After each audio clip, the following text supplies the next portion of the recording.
context and insights. Traditional architectures, however, lock data away in rows and columns. As a result, the data gets chopped up, and you lose the relationships and context. There's now a better way. A knowledge graph stores, connects, and organizes data entities with their relationships intact. Its organizing principle provides a structure that defines entity and relationship types, enabling consistent, meaningful data integration, querying, and analysis. This makes your data connections and relationships more useful and easier to understand. A knowledge graph keeps crucial context, enabling you to uncover deeper insights. That allows you to quickly adapt to changing business requirements and build better apps. With a knowledge graph, you can have Gen AI provide accurate, relevant answers, enhance fraud detection, optimize supply chains, personalize customer experiences, and more. With our flexible native graph database, you can easily design and implement a knowledge graph tailored to your needs. Get started building your knowledge graph with Neo4j today. Graph Academy is here to guide you on a fun and engaging journey to mastering Neo4j with free, hands-on courses. Whether you're a beginner or just getting started, build your Neo4j foundation with a variety of learning paths like Neo4j Fundamentals and Graph Data Modeling, or dive into a focus area and learn to develop apps with Java, JavaScript, Python, and others. You can deepen your Cypher skills or even jump into Gen AI dedicated courses like chatbot building, mastering GraphRag, and knowledge graph creation. You can even test your knowledge, earn a Neo4j certification, share your achievements, and unlock a free limited edition Neo4j t-shirt. Enroll today at graphacademy.neo4j.com.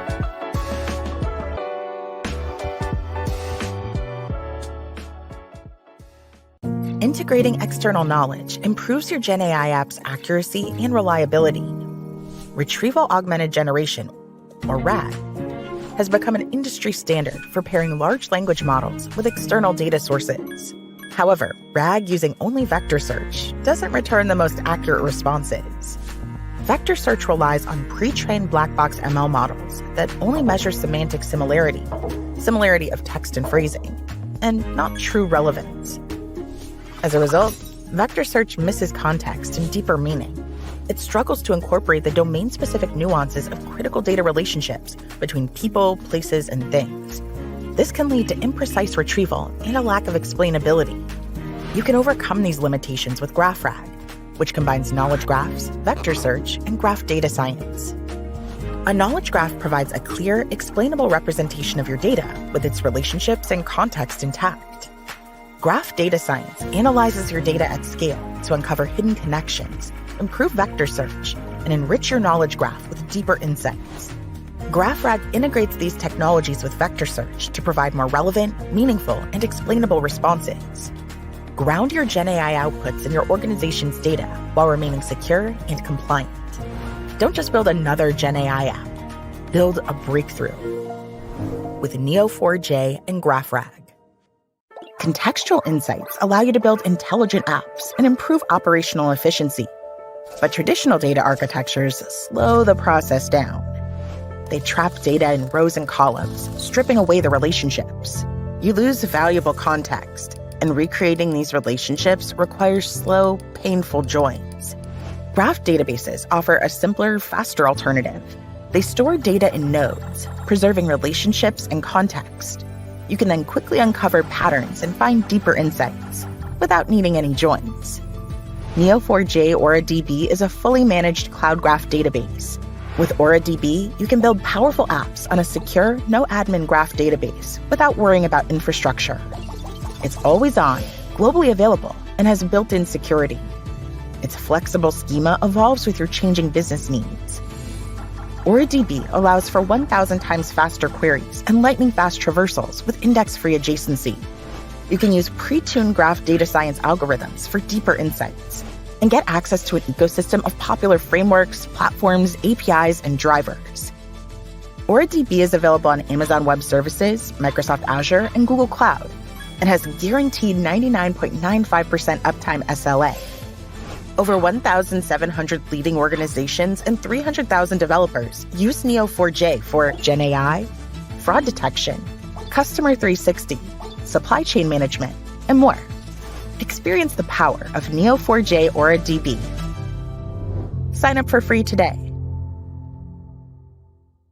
Visit the Neo4j Events Hub to find an up-to-date calendar of all of our upcoming events, including our Graph Summit series, webinars, workshops, meetups, and even third-party events. Visit neo4j.com/events to find the next one in your area. Modern fraudsters hide patterns of illicit activity behind complex networks of transactions and stolen and synthetic identities. Activities such as digital payment scams, credit fraud, claims fraud, and money laundering. You unmask these financial crimes by looking beyond individual accounts, devices, IP addresses, or other specific data points. Instead, analyze the connections, relationships, and patterns between data points. But if you don't catch fraud fast, it sneaks by. Thankfully, you can use knowledge graphs and data science algorithms to find hard-to-detect fraud patterns quickly. The Neo4j Graph Database stores important connections and relationships between data points without needing slow, cumbersome joins to recreate them like in a relational database. Due to the Graph Database's flexible schema, you can easily add new datasets to improve and evolve your apps to handle emerging threats. And the cloud-native architecture lets you scale your fraud detection models as your data grows. You can use Neo4j Graph Data Science to find even the most complex fraud patterns quickly and in real time. Unmask groups working together in fraud rings using community detection. Discover suspicious relationships before fraud happens by applying link prediction. Identify key players and networks of fraudulent behavior by running centrality algorithms. Uncover complex fraud quickly and accurately before it costs you. Get started with the Neo4j Graph Database and Graph Data Science.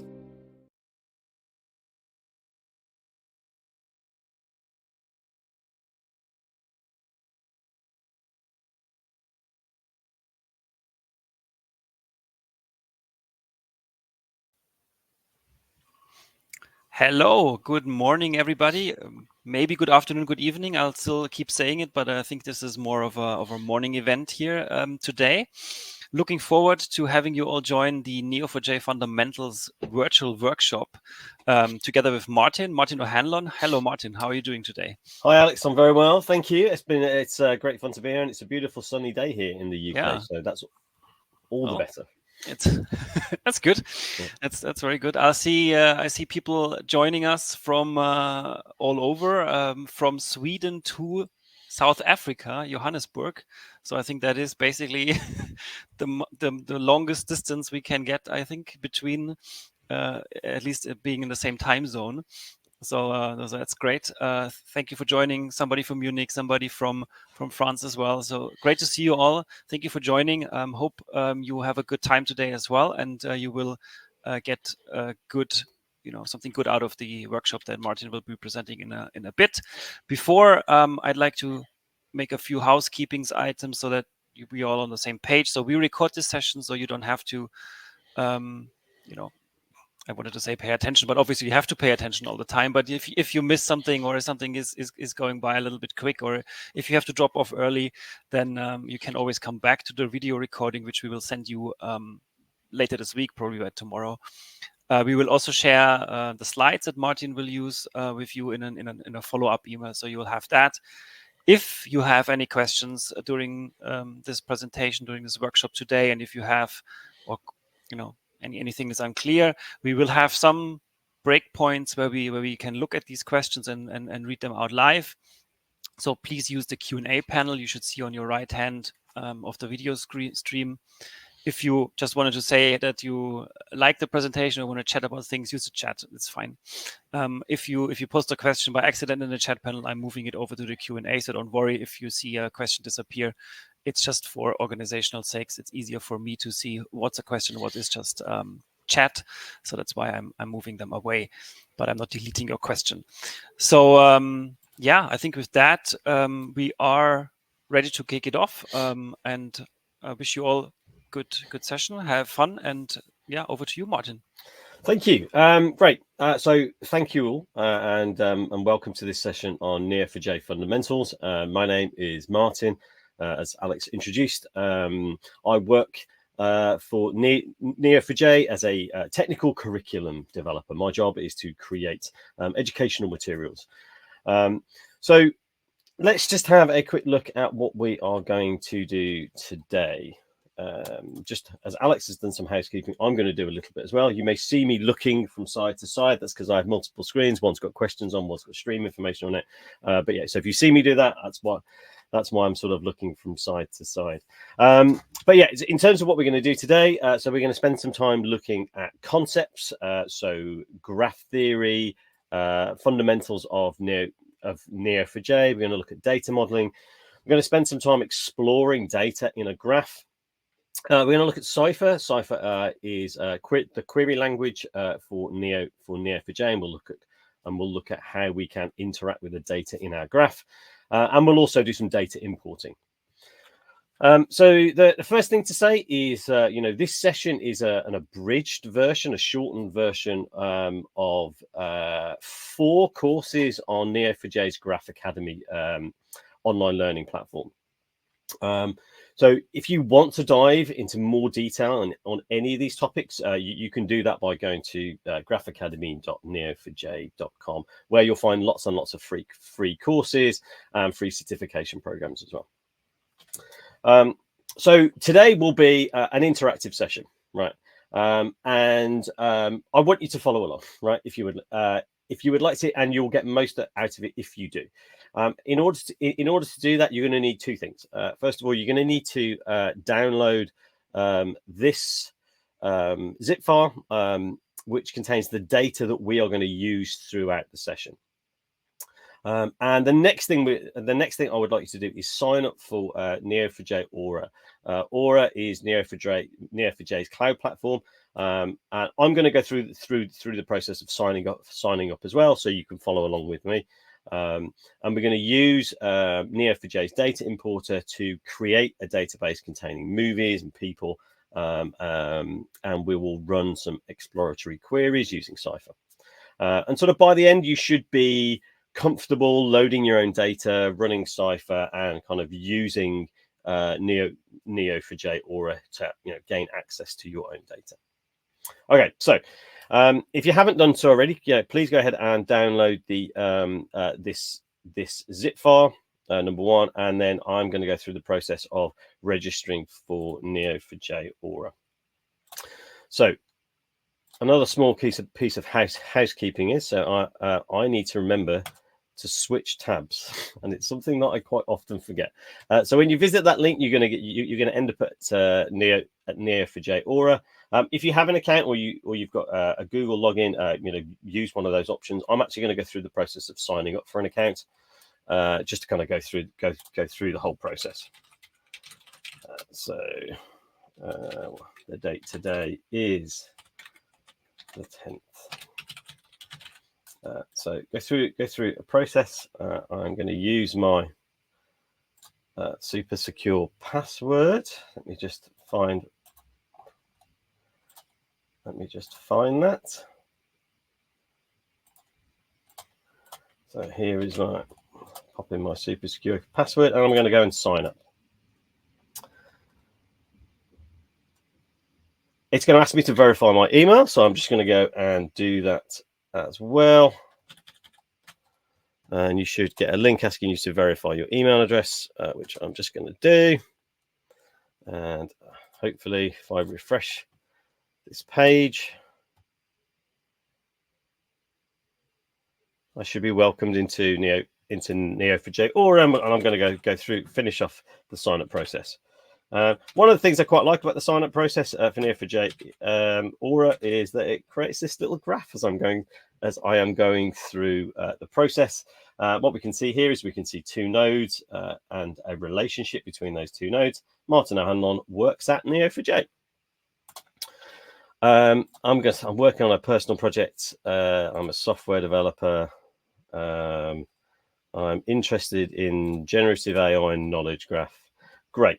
And I've got to the point where I'm just going to create a free instance. So with Neo4j Aura, everybody can have a free instance. It's yours forever. And all you have to do is create the free instance button. So it's going to take a little while to create our instance. So I'm going to carry on with the presentation. However, before I do, it is very important that you download your admin credentials for this instance. They are only shown once. So let's just make sure that we do that. I'm also going to be super cautious and copy them to the clipboard as well. All right, so brilliant. So it's going to take a little while to create the instance, but we'll carry on and learn a little bit more about Neo4j. Okay. So we've been through that process of creating our free instance. So, like, first off, what we're talking about here is we are talking about graphs, right? And like, I don't mean these sorts of graphs. I've learned to call these charts in the time that I've been working for Neo4j. What I'm talking about is these sorts of graphs. So graph theory. So let's spend a little bit of time talking about, what do I mean by graphs and graph theory and the elements within a graph. So graphs essentially consist of nodes, and these nodes represent things or entities. So in this case, it's a movie, but it could be a car, a location, something physical, something abstract. It doesn't matter. It represents a single thing.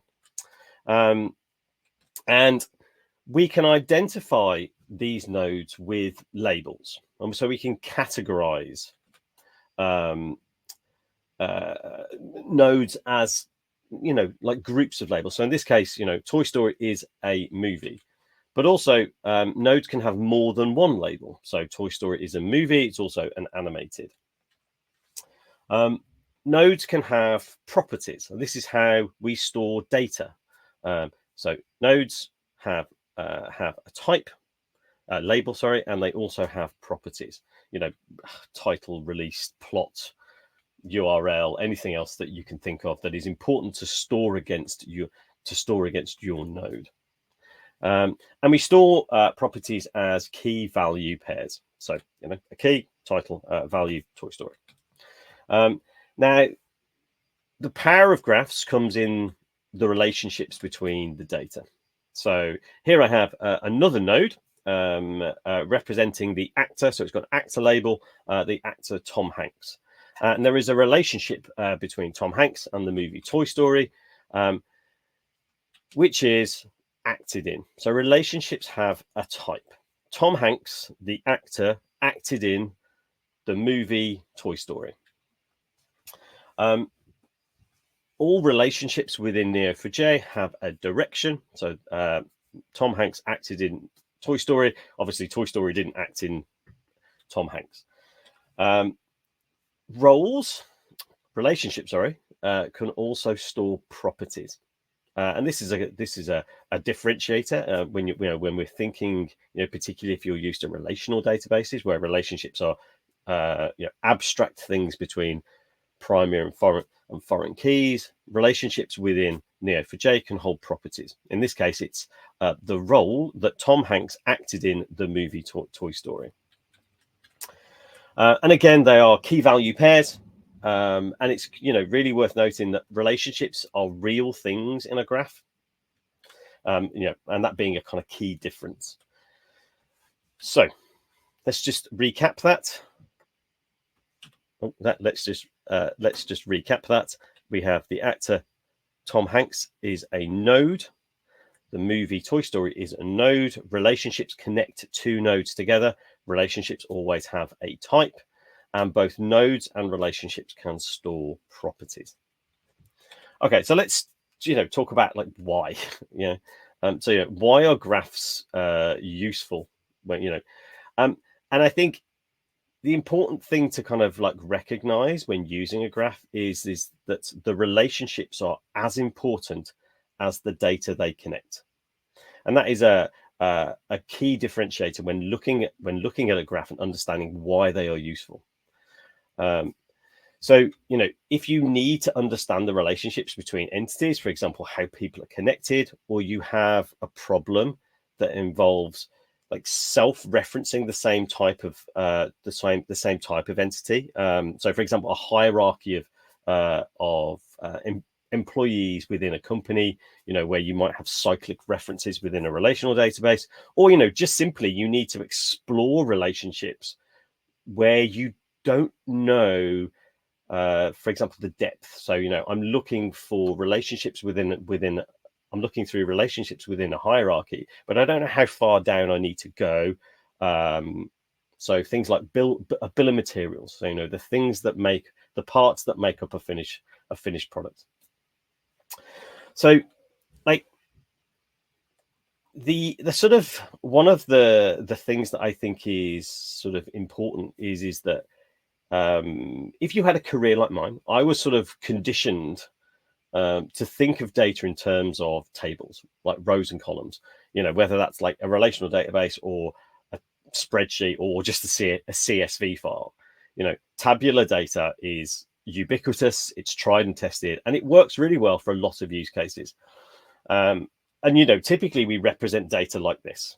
So we have tables that that store data. So in this case, I've got a relationship diagram that talks about movies and people and users, and then we have tables just to manage relationships. So in this case, the linking tables or the many-to-many tables that go between our data tables. And there is a problem here, which is the big O notation or the big ON notation. The big ON problem. Which is, in order to be able to query across relationships, we need to use foreign keys, primary keys and foreign keys, and they're backed by an index. And as the size of the table increases, so does the size of the index, right? And as the number of relationships grows, our queries get slower because our index gets larger. And the more tables you join, your query will become exponentially slower. That is not the same within a graph. And if you find yourself asking these sorts of questions, you've probably got a graph problem, which is, do you struggle with complex data schemas? Do you struggle with poorly performing database queries, particularly over relationships? Do you storing like networks of data? And do you need to analyze the connections between the data rather than just the data itself?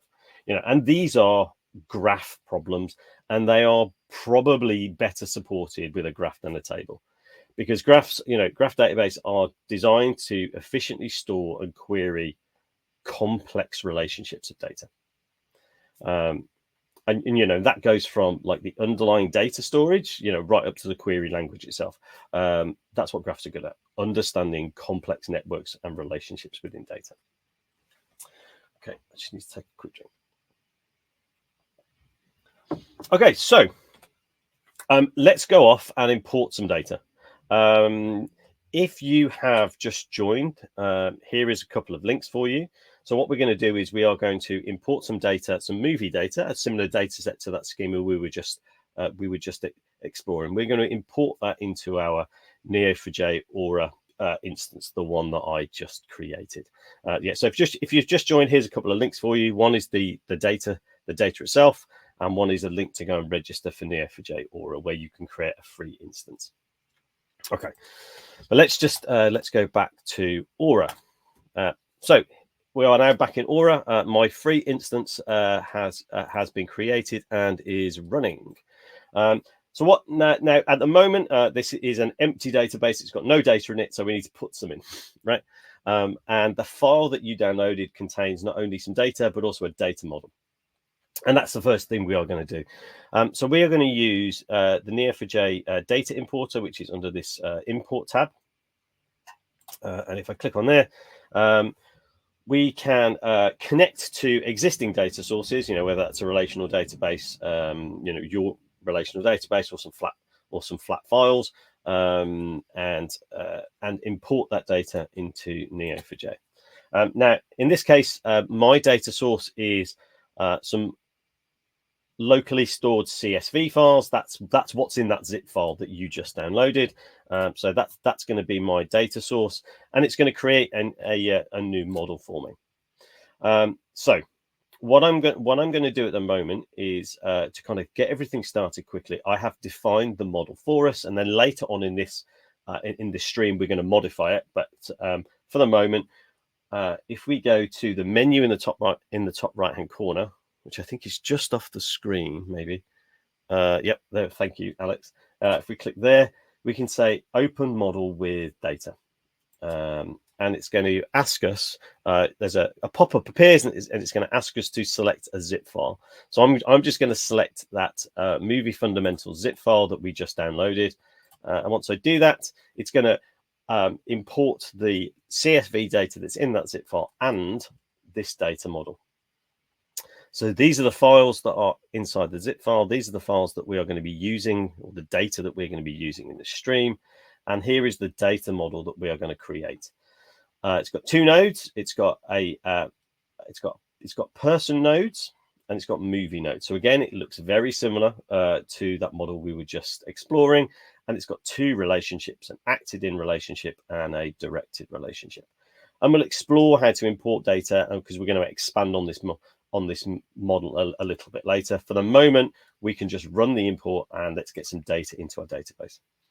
I need to connect to my instance, which when I connect, it's going to ask me for my database credentials.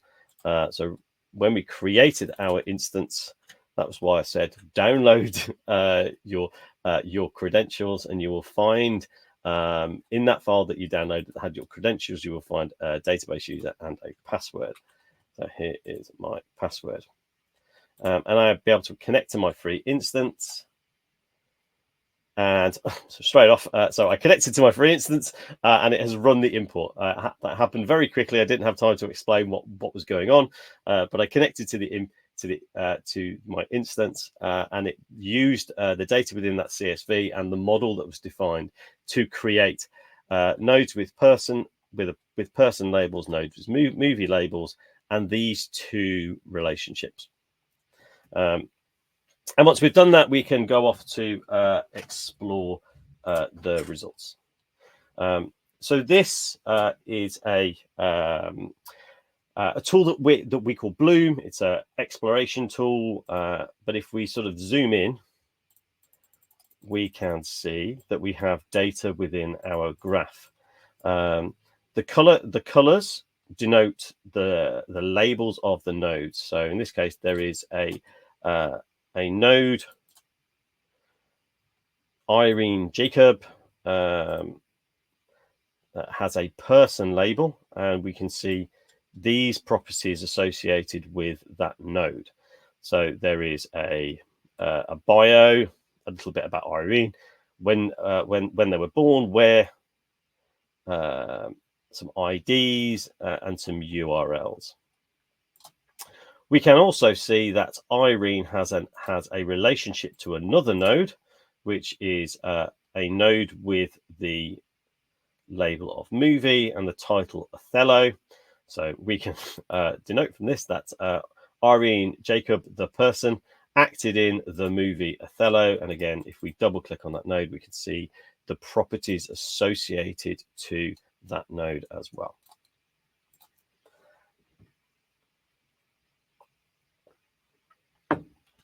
Okay, right.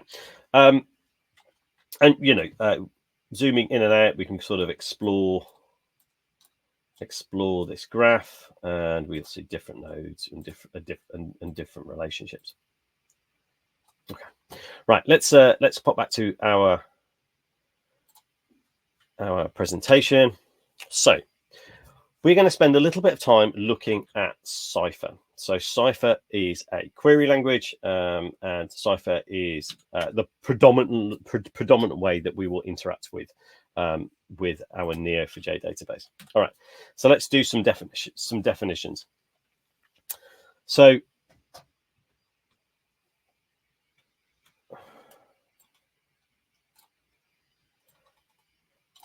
sorry, excuse me. Let me just find. I've lost my place. Okay, here we go. Right. So Cypher is a declarative query language, right? So declarative means that you express the logical what you want to happen without describing how it happens. So, as an example, SQL is a declarative query language, right? But it allows you to identify patterns, right?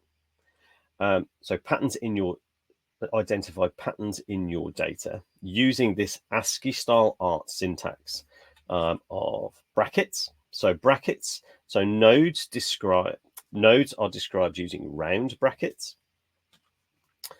You can denote labels within your brackets. So in this case, I'm looking for person nodes, or I'm looking for movie nodes. We use dashes and arrows to denote relationships and relationship direction. And we describe the relationships that we are looking for within square brackets. So we can also include variables. So let's just kind of recap this. This pattern here says find nodes that have a person label that have an acted in relationship to a node with a movie label. The P, the R, and the N are how we denote variables, and we can use those variables within our queries. Okay, so let's just have a quick look at how we use those patterns, and we use Cypher to read data. So when we are reading data from a graph, we would typically use match. So we're going to find a pattern in the database. This is the pattern we're looking for, and we're going to use match to do that. We can filter based on node properties. So in this case, filter it where there is a title property on the movie node called Toy Story. And then we can choose what we want to return, whether that's properties. So in this case, the person's name, and then the relation, and then the property of the relationship, or we could return nodes themselves. And if you're familiar with SQL, the match and the pattern, I suppose the greatest similarity is the sort of from join. So you're specifying the data that you are looking for. Where is essentially where, and return is the equivalent of select, what you're looking to get out. Okay, so let's just have a quick demo, and we will look at using Cypher to read some data.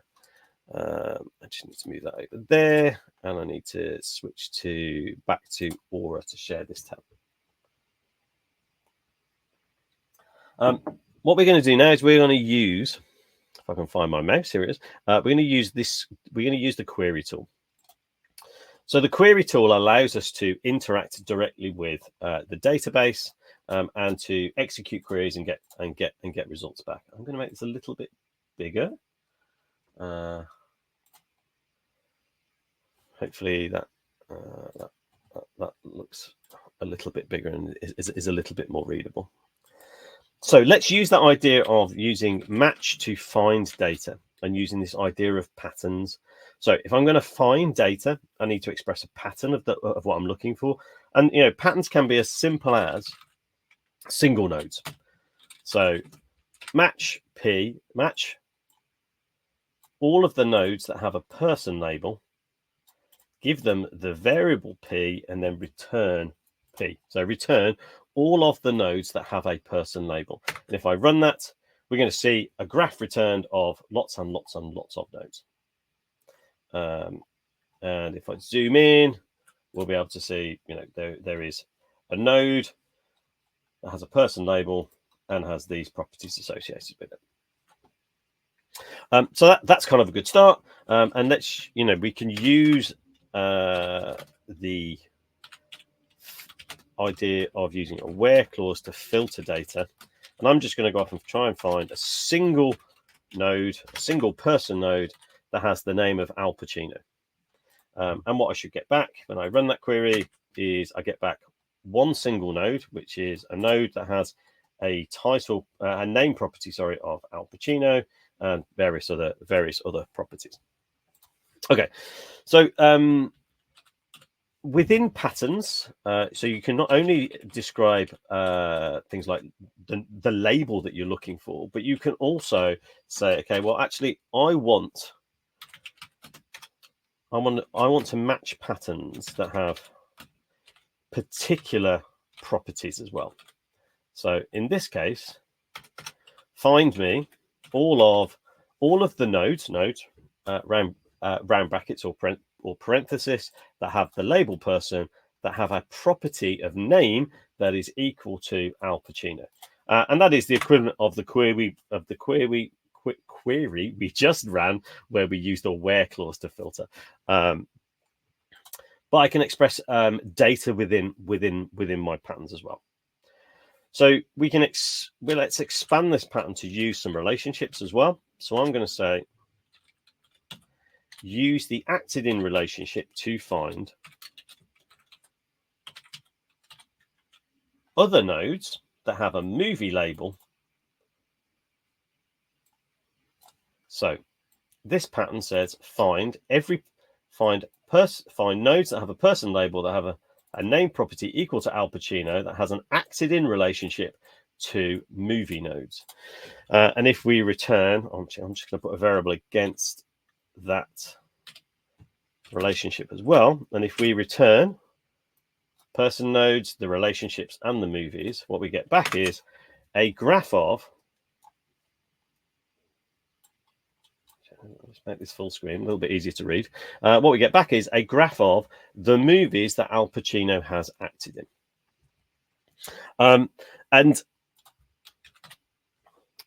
these patterns can be, as simple as, a single node, or significantly more sophisticated, including lots and lots of different relationships. And so I could expand this again to say acted in, use the acted in relationship to find, let's call it P2, to find the person nodes who have an acted in relationship to the movies that Al Pacino has an acted in relationship to. So what I'm going to find now is a graph of the people who have acted in the relationship, who have acted in the movies that Al Pacino has acted in. And this concept of patterns is really important when navigating and understanding data within a graph. So let's just finish off this query. At the moment, I'm returning nodes and relationships, and query or the tool browser is showing me this data as a graph. However, it is just data. But I don't have to return data as a graph in terms of nodes and relationships. I can also return properties. So in this case, I'm going to return the name of one. That's going to be Al Pacino.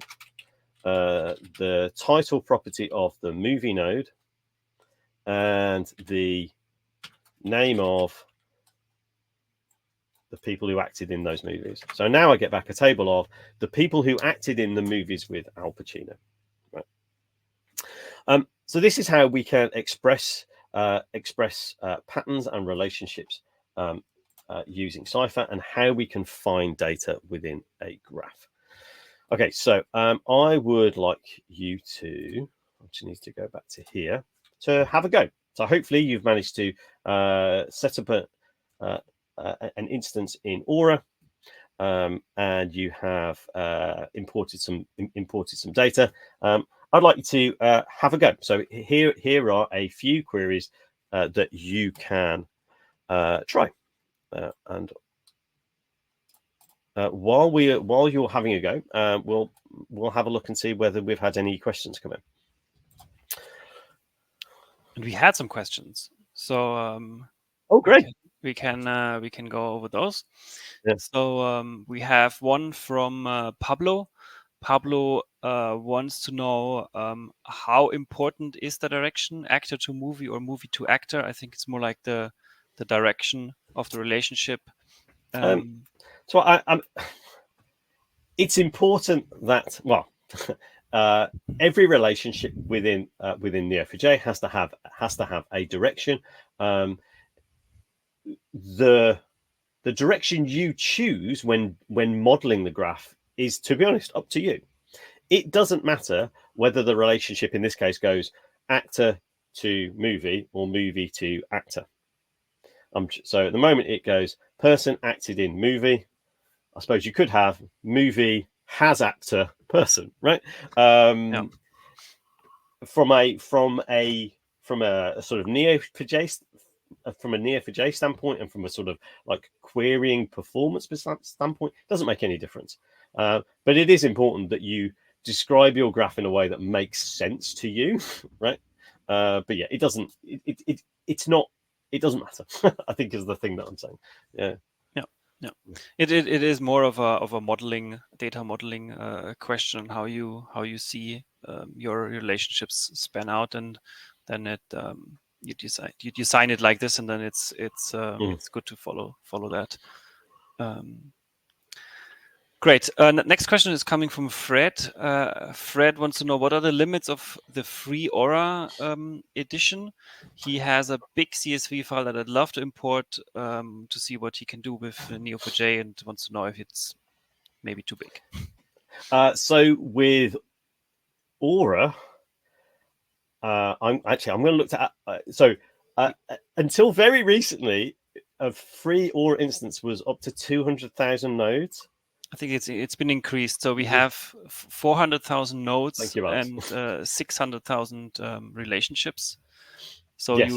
That's what you can go with the Aura free instance. We also recently introduced something of Neo4j Pro free trial, which gives you a week of basically unlimited Neo4j. It's the professional version that has no limits. So you could basically, for a week at least, for free, try out how it works with your larger file, or you just take a chunk out of your big CSV file. If it is larger than 400,000 individual data points, then you can try that as an option.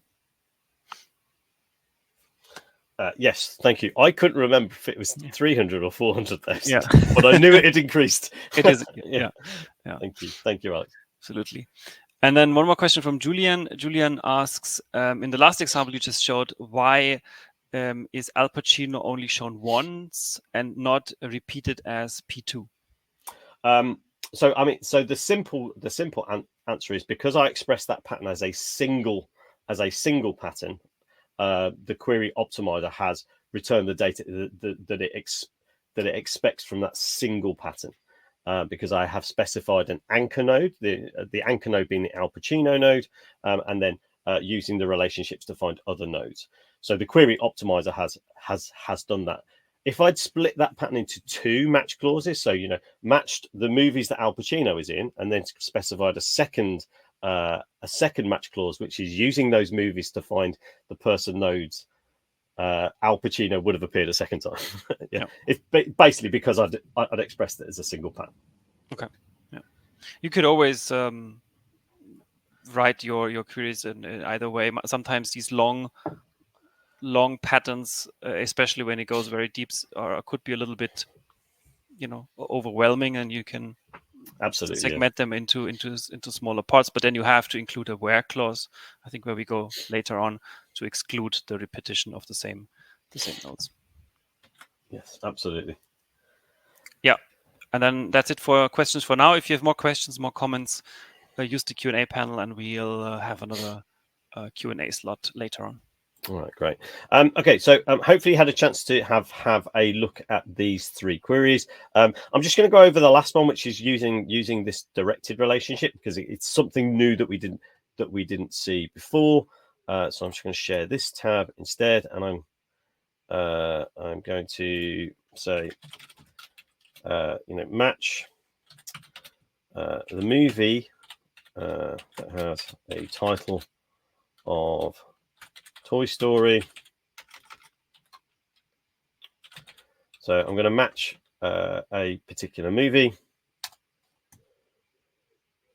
and then I'm going to use, there is a directed relationship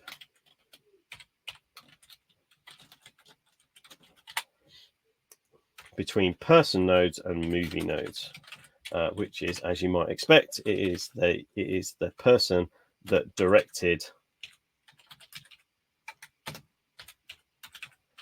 that movie. So in this case, it was John Lasseter. But yeah, we can see from there's a couple of things I wanted to point out from this pattern.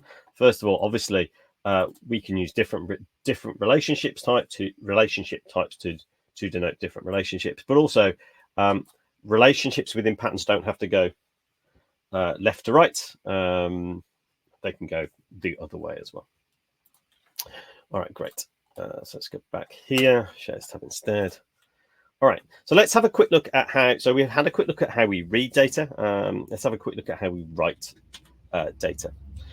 So writing data in Neo4j is, in some respects, very, very similar to reading data in so much as we write patterns of data into the graph.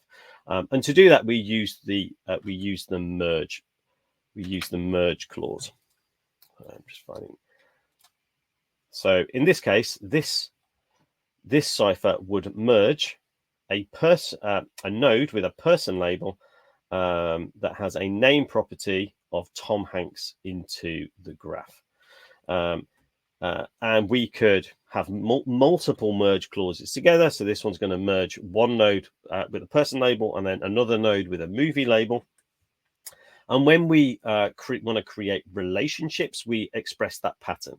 So in this case, we create a person node, a movie node, and then we create a relationship between the person node we've just created and the movie node that we have just created. In this case, person Tom Hanks, the movie node Toy Story. Tom Hanks acted in the movie Toy Story. We can also set any properties against those nodes that we create. In this case, the role Woody, which is the role that Tom Hanks played in the movie Toy Story. So that is, the starting point of how we write data into Neo4j. And the kind of important point to note is that we merge patterns into the graph. All right, so let's have a look. So I'm going back to Aura. I'm going to share this tab instead. I'm just going to do some tidy up, close a few tabs. So what I'm going to do is I am going to create a node for myself in this graph. So I'm going to say merge. I'm going to merge a person node, and I'm going to say where the name is equal to Martin O'Hanlon. So that's me. I can also, interestingly, you can also return data from a merge as well. So I'm going to merge this pattern into the graph, and then I'm just going to return that node as well. And if I do that, there we go.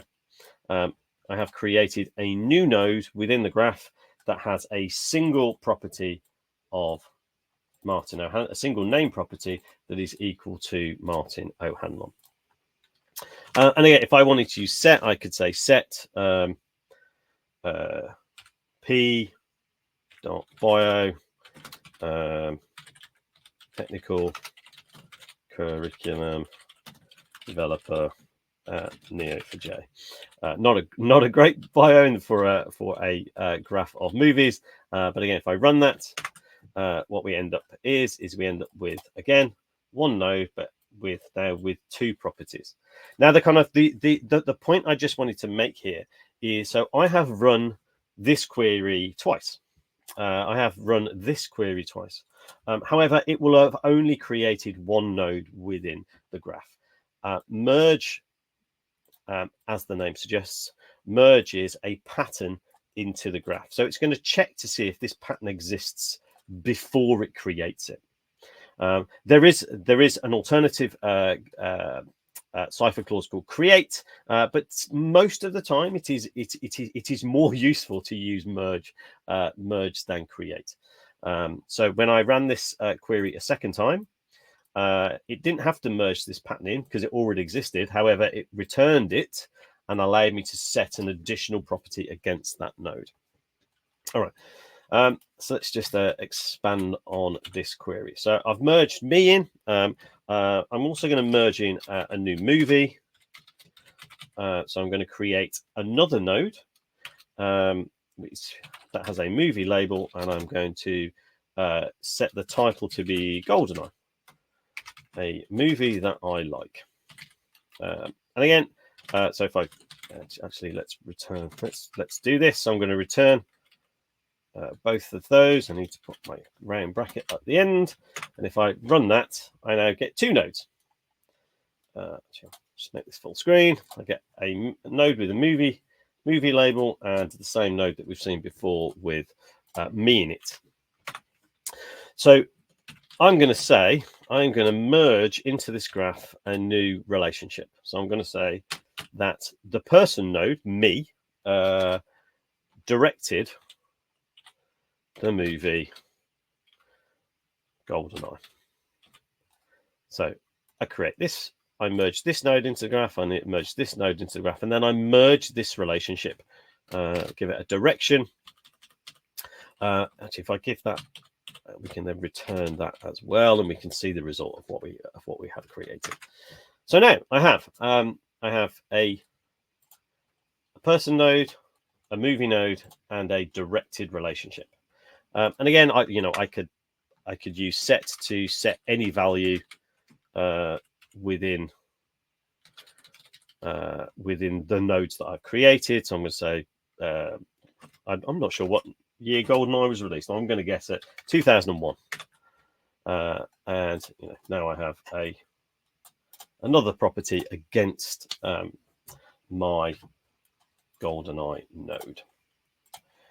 Okay, and that is essentially the basics of how you create data within a graph. You define patterns and you merge or create those patterns within the graph, and then you can set properties and any other data that is appropriate for those nodes and relationships.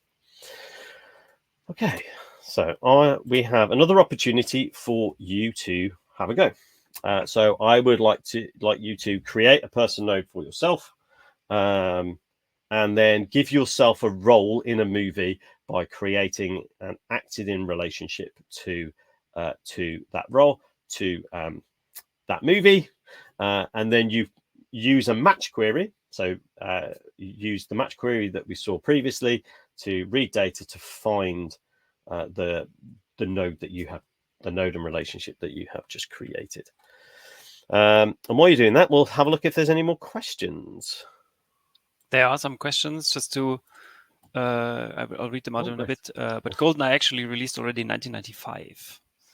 So okay, thank you, Alex. couple years off. 6 years. That's not too bad. It's not too bad, no. Yeah. No. Cool. There's a question from Victoria. Victoria asks, what steps should we consider when importing a large existing database, such as something from Snowflake? I suppose the easy answer to this question is, the same considerations you would apply when creating any other data model.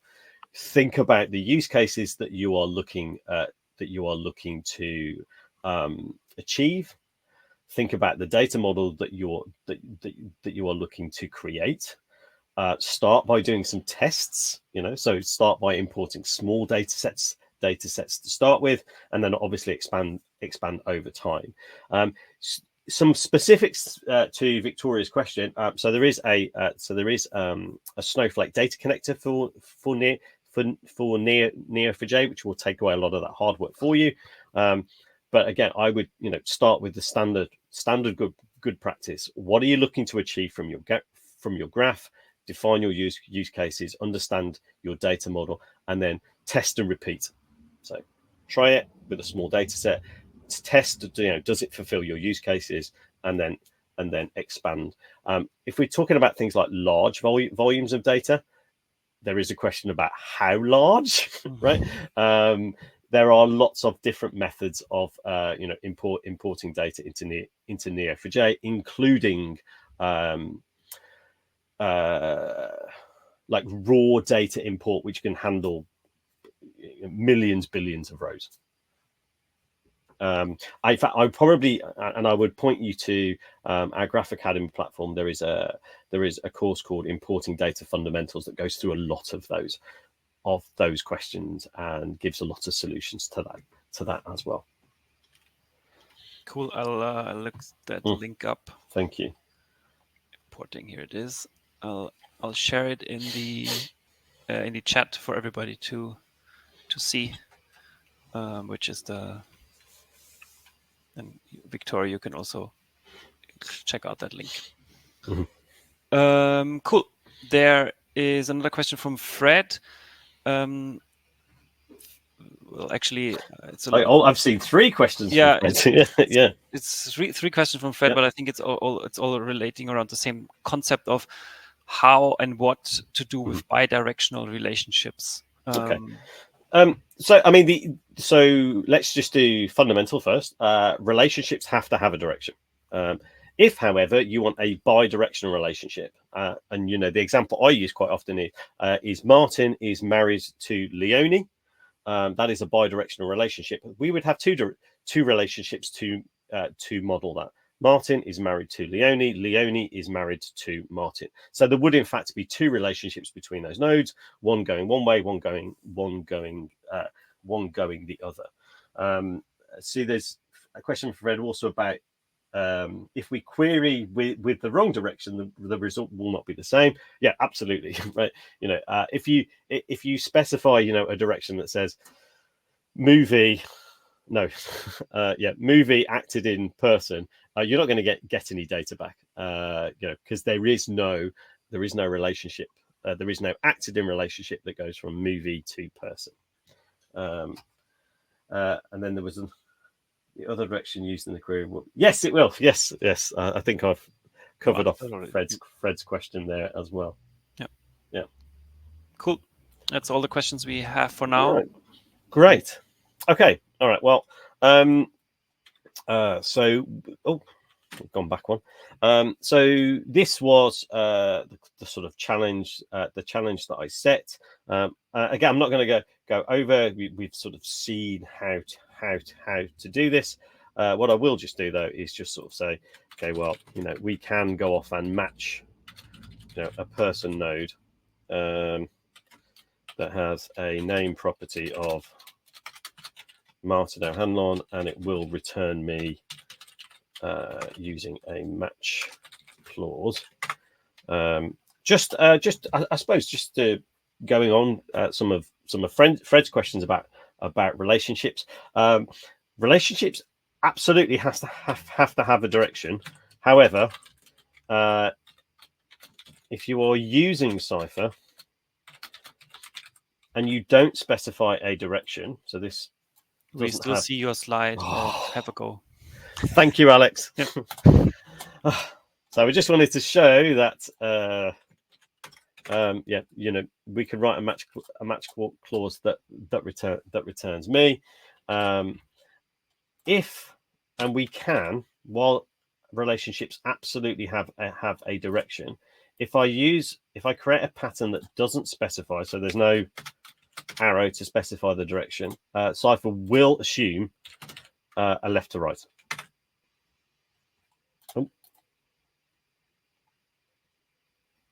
Oh, I didn't act in anymore. I created a directed in, didn't I? Yeah. So there you go. Martin directed GoldenEye. Yeah. So Cypher will assume a left to right direction if you don't specify one, but every relationship has a direction. All right. Let's go back to slides. I'm going to remember to share the tab. So let's just spend a little bit of time talking about data modeling.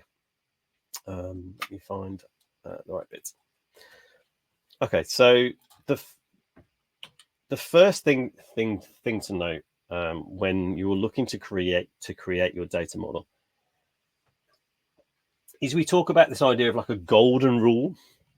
And essentially what it says is a really, really good place to start if you're looking to model your data is noun for movie labels, verbs for relationships, nouns for movie labels. So person, purchased, product. And it's also really important to note that if you have a single relationship, so person, purchase, product, you may need to build out a network from this fact. So person, placed, order that contains product. Again, noun, verb, noun, right? It is a really, really good place to start. It makes your graphs easily readable and easily understandable when we use this concept.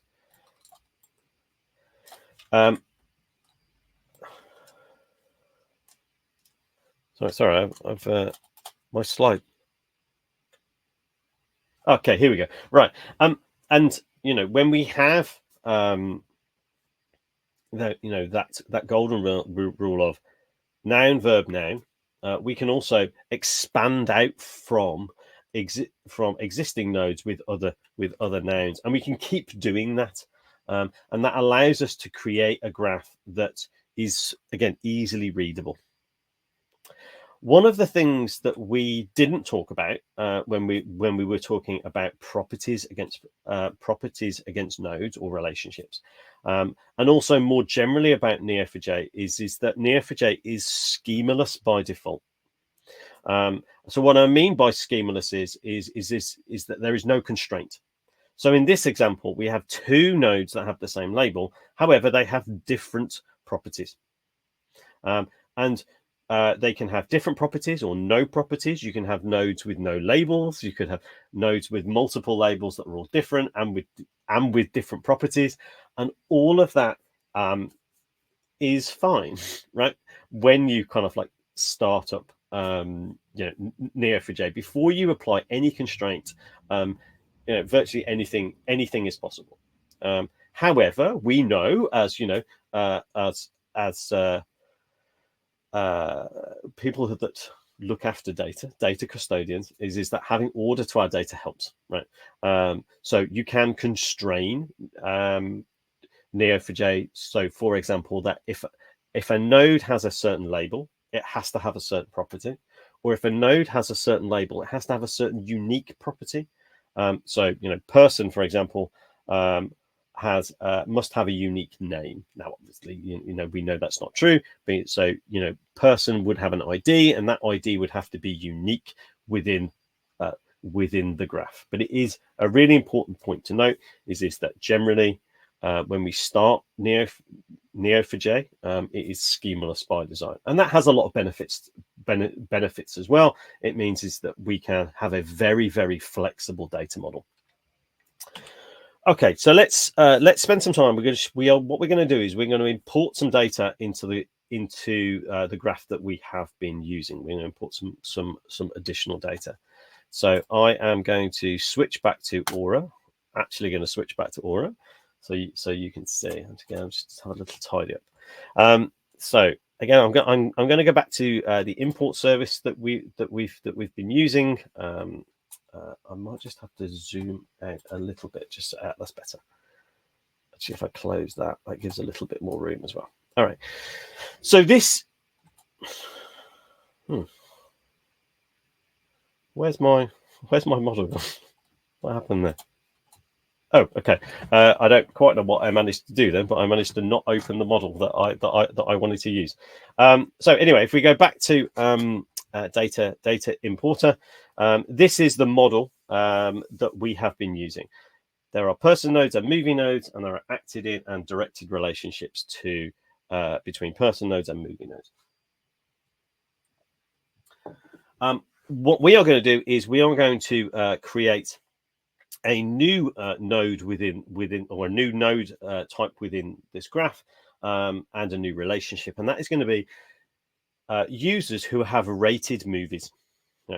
So our data set contains users and the ratings that those users gave movies. So the model I want to create has a new node label in it, and it's going to be the label of user. So I can create a new label using this add node label, and it gives me this dialog. So I need to specify what the label is. In this case, it's going to be user. And I need to say, okay, well, where am I getting that data from? In this case, in my example, it's coming from this ratings.csv file. The ratings.csv file contains movie IDs, user names, user ratings, and then the timestamp of when they gave that rating. So I created a new user label. I've selected my data source, and then what I want to do is I want to add some properties to this node. And there's a useful feature here called map from table. What that allows me to do is select within that table, within that CSV file, the properties that I want on this node. And actually, there's two. I want the user ID, which is the unique ID of for that user, and I also want their name. So those are the two properties that I want to create on this node, and it creates a mapping between those. So user ID, this is going to be the name user ID and name. This is going to be the name of the property. It has picked a type for me. So based on the data within that CSV file, it's suggested a type, and I can pick integer, string, float, boolean, and it has also set up a mapping between the column names. So this is the column in the CSV file. This is the property, and this is the type. It has also selected one to be the unique ID. So data importer will create the constraints within the graph that says this ID has to be unique for this node label, and it's done that by just selecting the key here. So I now have a new node type within my graph, but it's not connected to anything. It's not connected to anything else in the graph. What I want to connect it to is these movies, so users rated movies. And I can do that if I hover over the edge. It sort of highlights the side of the node, and I can pick it up and I can drag and connect my user node to my movie node. And I'm going to create this relationship. If I select the relationship, it says me, okay, well, you need to have a type. What is the relationship type here? So in this case, I'm going to use rated, user rated movie. And in order to create this relationship, again, I need my data source. Now, in this case, it's that same ratings.csv file. And it's asking me saying to create this node ID mapping. How do I map the relationship between the user ID and the movie ID? And it's asking, okay, well, what column within that CSV file denotes the user ID and the movie ID? And it's essentially the foreign key, primary key, within that table. So that's going to create my relationship between my user and my movie. And again, I have another opportunity to map properties. So again, relationships within a graph can hold properties, can hold data, and I'm going to do the same thing. I'm going to map from table. And I'm going to say, okay, well, I definitely want the rating. So this is the rating that the user gave that movie. So I definitely want the rating, and actually, I'm going to add the timestamp as well. So, and what I'm going to end up with is a rating that the user gave this movie, and also a timestamp of when they did it. Data importer also. Hopefully, you can see the little green ticks. The little green ticks means that I have done everything data importer expects me to do in order to be able to create that node and that relationship. So once I've done that, I can then run my import again. I run my import. There we go. We see it running this time, and it gives me a summary. So again, it's giving me a complete summary. Interestingly, for person and for movie, while it's processed the data, no new nodes have been created, because the person nodes already exist and the movie nodes already exist. But if we scroll down, we will see our user nodes, and it tells me it's created 560 new user nodes and 3,500-ish rated relationships between user nodes and movie nodes. Okay, so that's how we can use data importer to add our own data into Neo4j. Right, let's just pop back to my slides. Share this tab instead. Great. So this is what we have been doing. So now we have a richer data set within our graph. I'm going to look to say, okay, well, how do we start using this data to like answer questions? So pop that back there. So we're gonna create some new queries that and what I want to try and do is sort of take you through the process for how we answer specific questions, how we aggregate data, how we order, and how we limit.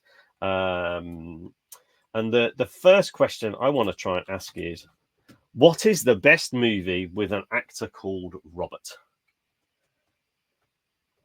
So let's start by doing that, shall we? Okay. All right. So we are going to pop back to, we're going to go back to Aura, share this tab instead. And again, I'm going to use query. So query being, I'm going to write Cypher in order to be able to interact with our database. Let's see if I can I can probably make this a little bit bigger now. Hopefully that's a little bit more visible. All right. So my question is, what is the best movie with an actor named Robert? So the first thing I need to do is I need to find actors or persons that have a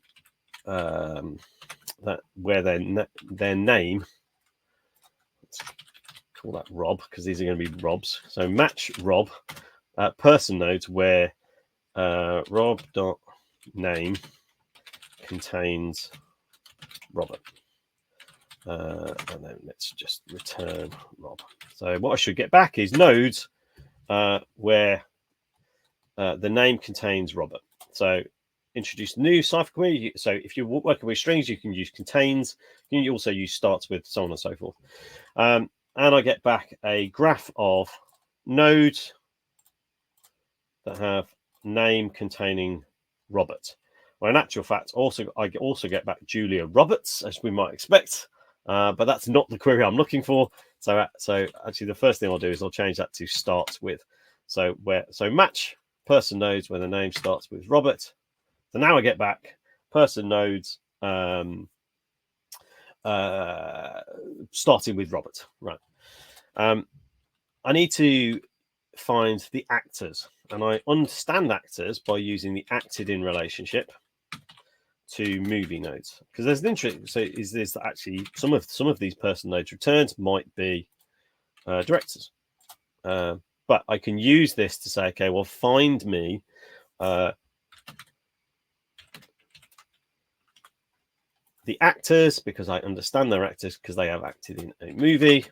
And now I get back a graph which contains actors called Robert and movies that actors called Robert have acted in. And then we can see there are 4: Robert Downey Jr., Robert De Niro, Robert Blake, and Robert Prosky. Okay, so it's a good start. But if I'm looking for the best movie starring an actor called Robert, I need a way of understanding what is the best. And what I'm going to do is I'm going to use those user ratings we just created to try and work that out. So if we remember, I created a rated relationship between user nodes and movies. So let's bring in the ratings for the movies that Roberts have acted in. So I'm finding my Roberts, the movies that Roberts have been in, and the rated relationships to the users. So now I get back a more sophisticated graph. So this is, if we look right in the middle, we will see the blue nodes being the Roberts, the movies that they have acted in, and then the people that have acted those movies, right? Let's get some data rather than a graph. Okay, so first of all, let's get our Robert name. So I'm going to take rob.name we want the movie title. So I want the title property from the movie node. And then let's have the user's name. And then let's have the rating. So remember when we created that data model, we created a rating relationship against the rated relationship. So now we get back a big list of all of the users and the ratings that they have given movies starring people called Robert, which is a great start. I now have my data. I've extracted it from my graph, but we can use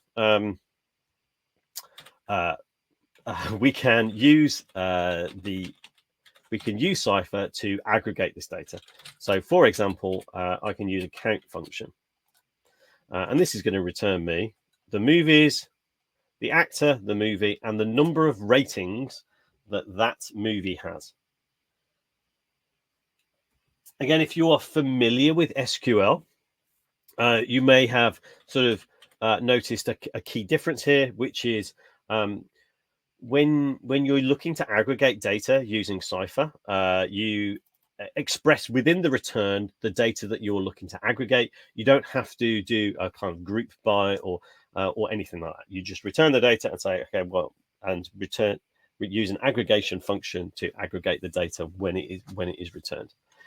Okay, so that's great. I now get a list of names. But actually, what I want is the average rating. So I don't want to count on the average rating. So I can use that's a function called average. So now I get back movies, ratings, and average rating for that movie. I think we're about there. Let's order it by that average rating. And again, if you're familiar with SQL, you'll be familiar with as the idea of like define a keyword or a variable for this particular field. So I'm going to call this average rating. So order by average rating. Order by. So that's giving me them in the wrong order. So let's do it in descending order. So the best movie with an actor called Robert is Richard III, starring Robert Downey Jr. There were 23 ratings with an average of 4.02173. Great. I've got a data set, and I've managed to answer questions using a pattern that defines the data I'm looking for, a filter. I then return the data that I'm looking for using aggregation functions to aggregate, and then I can then order that by. Lastly, there are 7 here. I only want the top 3, so I can say limit 3. So that's going to give me the top 3 movies starring an actor named Robert. Great. Okay, so let's just pop back to our slides, and again, we've got an opportunity for you to have a go. So again, if you want to use that rated property defined, the movie with the most ratings, and then the top movies based on average rating. So that's your little task while we have a look at see if there are any questions.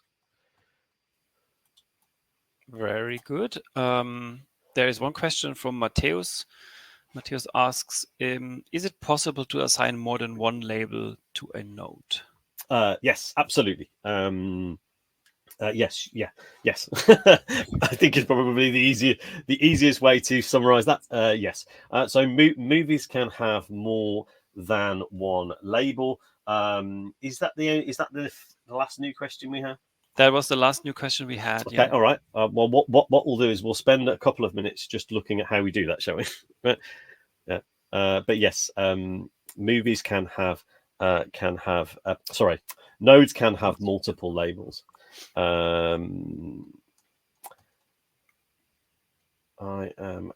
Let's think. I'm going to just very quickly switch back to here.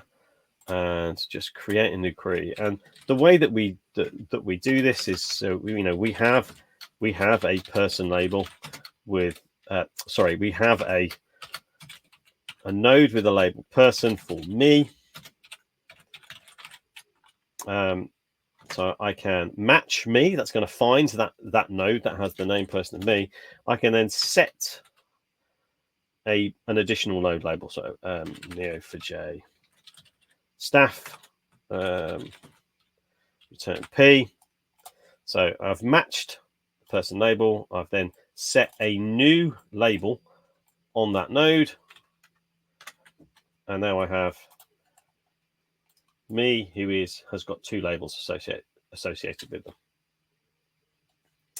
Yeah, so yes, absolutely you can, you should, and there are good reasons why you would do that. By setting multiple labels against nodes, we can segment our graph in different ways, and actually applying node labels is a really, really effective and efficient way of segmenting the graph so you can write performant queries.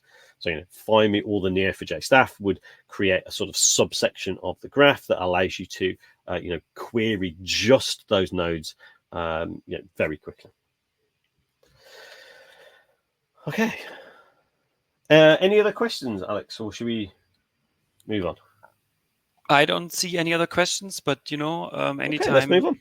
Yeah, use the Q&A panel if you have more questions, anything is unclear, and we will answer those as you post them. Okay.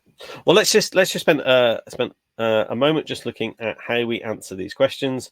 So the first one being the movie with the most ratings. And again, I'm going to switch back to Aura. So this would be the query. Again, so we use a pattern to find the rated relationships from two movies, and then we use that count aggregation function to return those ratings. So Toy Story in this case is the movie that has the most ratings. So the second question I posed was the top 10 movies based on average rating.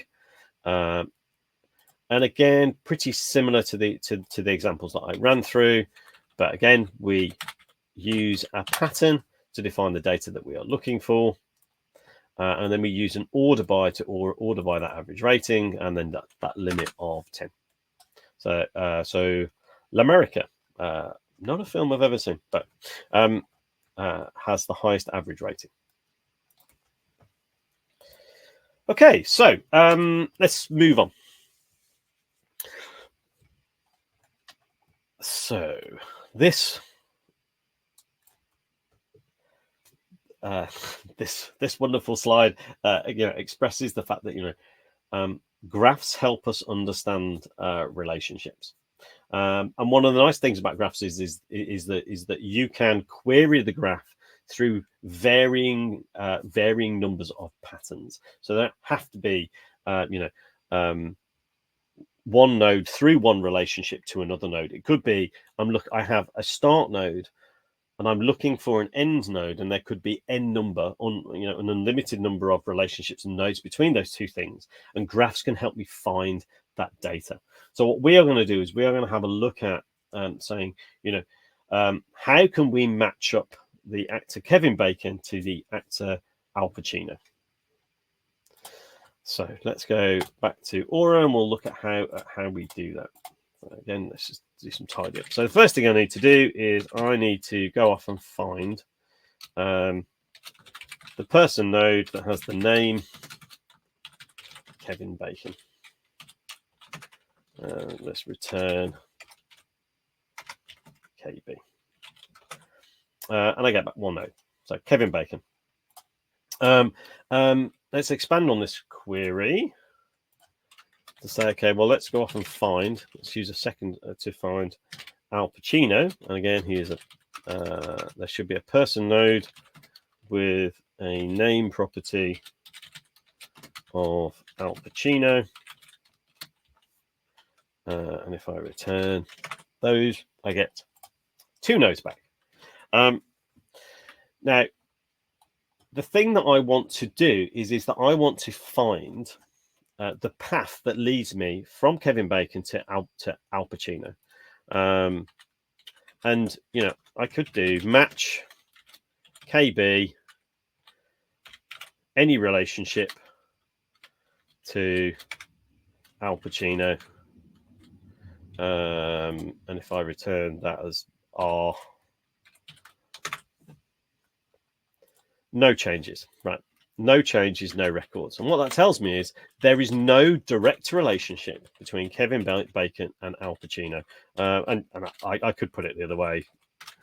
There is no direct relationship between Al Pacino and Kevin Bacon. That is not a relationship that exists between the graph. We need to explore the graph in order to be able to do that. And one of the functions that we can use is we can use shortest path.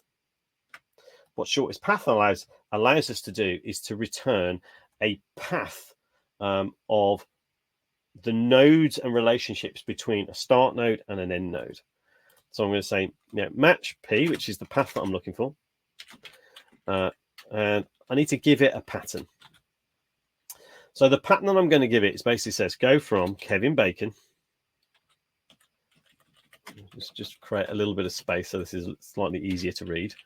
And I want you to use the acted in relationships, to find any number of steps between Kevin Bacon and Al Pacino. Because what I'm trying to look for is what is a movie that Kevin Bacon has acted in and that Al Pacino have acted in. And I can use shortest path to return that path. It's going to return the shortest path that takes me from Kevin Bacon to Al Pacino. And it looks like this. So what this tells me is the path between Al Pacino and Kevin Bacon is Kevin Bacon acted in the movie Balto, Bridget Fonda acted in the movie Balto, Bridget Fonda acted in City Hall, and Al Pacino acted in the movie City Hall.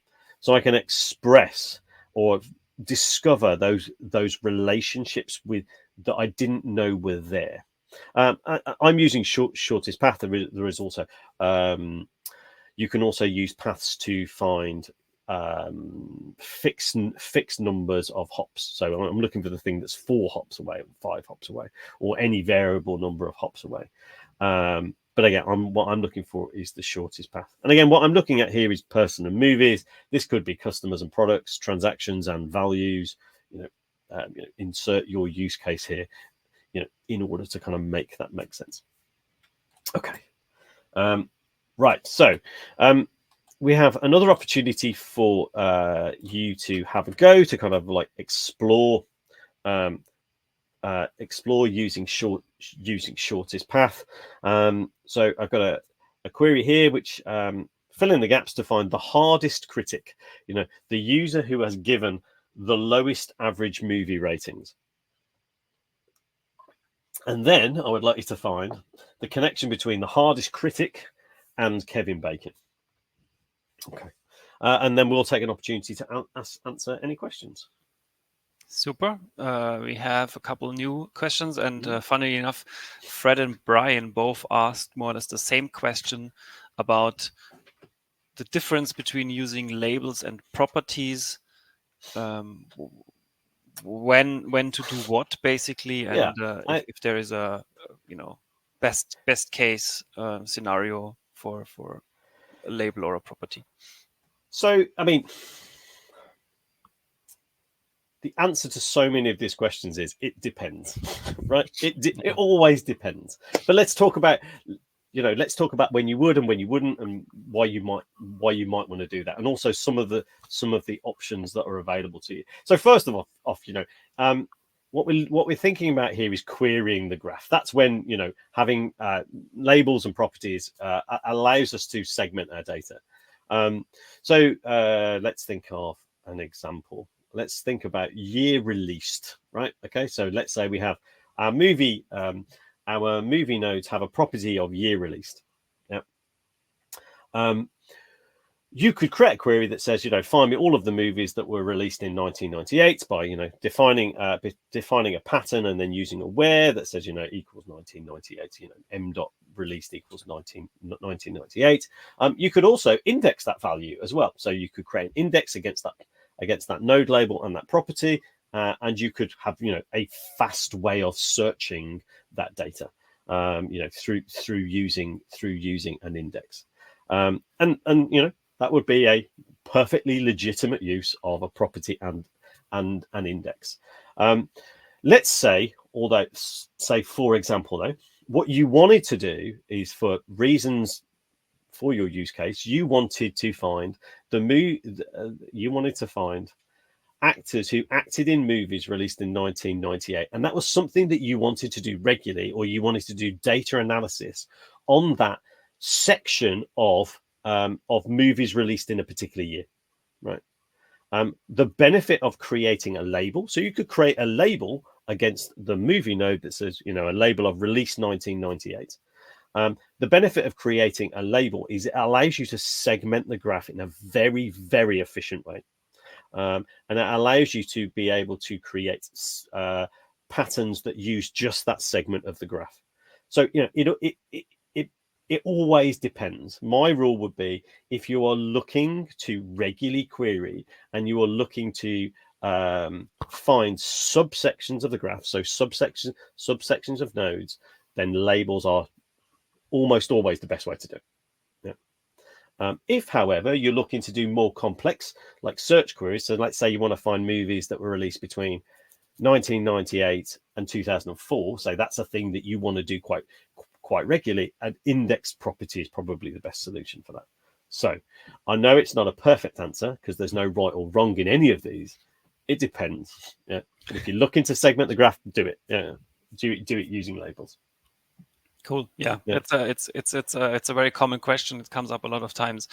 It's unfortunately, there is it's an it depends kind of scenario question, where we really need to make sure that whatever you want to do and whatever your most common queries look like is the one that more or less defines if the one or the other is making more sense for your scenario. We have one more question from Mateus. Okay. He asks, can relationships have properties? For example, in our domain, there is a person who has acted in some movies as primary role actor, but in other, he could be a stunt double or maybe a director. I think you showed this. If you look at the users' ratings, maybe you can show that one more time. Yes, so absolutely. To answer the question first off, yes, relationships can have properties, and more than one property. In fact, any number of properties that you think is appropriate. So yes, you could. So if I just go back here, for example, and share this tab, in this graph we were just looking at, if I select the relationship, we can see that the relationship has a property called role, which is Jenna, which is the role that Bridget Fonda played in the movie Balto. And we can also see that Balto, Kevin Bacon played Balto in the movie Balto. Yes, so relationships can have properties in any number of them. And I think your question was about, could I suppose not just the role that they play, the name of the role they play, but maybe the role type as well. Could be like, yes, absolutely, you could have a role type equals stunt or extra or whatever else was appropriate. Yep, super. Thank you very much. That's all the question we have for now. Okay, all right. So let's just have a quick look at the solution to these problems. So what I asked was, let's find the hardest critic. So this was the sort of starting query I gave you. So if we're looking for the hardest critic, what we're looking for is users that rated movies. So I'm going to go off and find the movie. Find movie node. We only see the slide. Thank you. So this is the starting query, and we're going to go off and find the movie node, and then we're also going to go off and find the user that rated that movie. If I'm looking for the harshest critic, I want the user's name, and I want the average rating for that relationship. So Tiffany Perez, whoever Tiffany is, her average rating is 0.5 star. I mean, that's pretty mean. All right. So the next question we asked was, let's find the connection between the hardest critic and Kevin Bacon. And the starting query looked like this. So we go off and find Kevin Bacon. We go off and find the user, which will simply match her by the name, which is Tiffany Perez.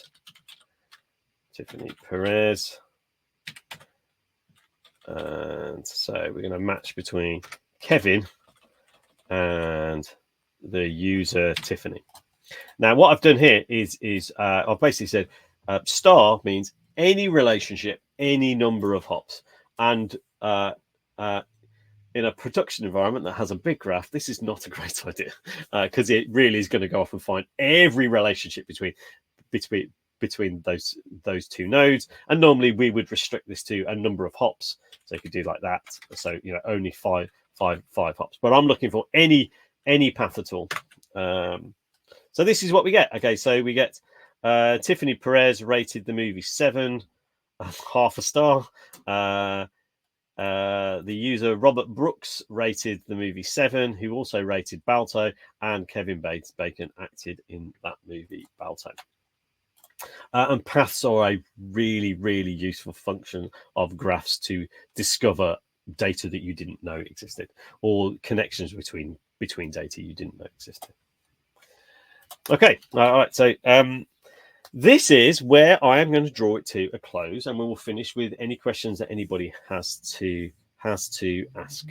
As I kind of said right at the start, this sort of Neo4j Fundamentals introduction, you know, is a sort of a bridged version of 4 like fundamentals courses on our Graph Academy platform. They are completely free. They are very hands-on, like we've been doing today. Huge amounts of opportunity for you to practice, run your own cipher, and we have lots of learning pathways. So, you know, if you're a data scientist and you're looking for a pathway that takes you from, you know, Neo4j Fundamentals to understanding graph data science, there is a learning path that you can go through, as there are for software developers. So if you're looking to integrate Neo4j graphs into your application, there's a learning path that will, you know, take you from, you know, the fundamentals to learning how to use Cypher and integrating your application with one of our software drivers, whether that's for C#, Java, JavaScript, Python, Go, TypeScript. I'm sure there are others that I've missed off that list. And then you'll also find free certifications as well. Great. So I think we're just on to any last questions before we're done. Super. I actually don't see any last questions, but that maybe gives me the opportunity to highlight a couple of things that are coming up from Neo4j. So while you might give you a few more moments to type in any question that you might have, switching over to this one. So if you are interested in watching more video content from Neo4j, we are having regular streams on our YouTube channel. So if you go to youtube.com/@neo4j, you can subscribe and follow our channel there. So for example, next week on the Monday, we do a AuraDB special for you know, featuring how Aura works. I think a little bit what Martin showed in the beginning, but also some new features, some processes, some tips and tricks around working with AuraDB. We will feature there. So if you are looking to use Aura, or if you are currently Aura user and want to know what's possible and maybe some hidden features you have not discovered yet, check out this session on Monday. And on Wednesday, the 16th of April, I'm having a guest from the Graph Geeks community, Amy Hodler, and she and I will talk about advancing GraphRag, so going beyond text to images and audio for a multimodal intelligence. So that's going to be happening on the next Wednesday. And if you are, and maybe this is a little bit too early for the majority of you, but still, nevertheless, Nodes is coming up on the 6th of November, so that's a little while until we have that. But the call for papers is opened, has just opened, and is running until the 15th of June. So if you have a topic, a graphy topic you want to talk about, then you can submit something there. If you are feeling okay, I'm too early in my graph journey to present something, but I really want to know more, then obviously 6th of November is the place to join. It's a full day event following the sun, basically, 24 hours. And you can see lots of interesting presentations from Neo4j experts, but also from community members on all kinds of topics, from graph visualization, knowledge graphs, to AI applications, GraphRag, obviously, and much more. So I'm inviting you all to join and to be part of this event in November. And if you back to the regular things, if you want to know more, if you have now an interest to explore, you have already an Aura free instance, use it, play around with it, get some data going, explore a little bit more, take a Graph Academy course to learn more. And I think with that, at the end, I think there's one more question. Yeah, question comes in from Mike. Out of curiosity, is the certification t-shirt available in Europe or shipped only within the US? The shirt is available for everybody. So no matter where you live, you can complete the Neo4j certification, and you can fill in a form, and you provide us your details of your shirt size and your address, and then you get the t-shirt within a couple of weeks. So anybody can do that. And yeah, I think with that we are at the end of this workshop. Again, thank you very much, Martin, for guiding us through, for interesting slides and very hands-on session today. I hope you enjoyed it, everybody. I hope you had a good time as well. Let us know if this is something you want to see more of in the future. And as I said in the beginning, recordings to the slides, recording to the video and the slides will be shared with you in a follow-up email in the next few days. So look around your email for that, and then you can recap on what we did today. And yeah, with that. Yeah, thank you. It's been great fun. I have really enjoyed it. Yes, me too.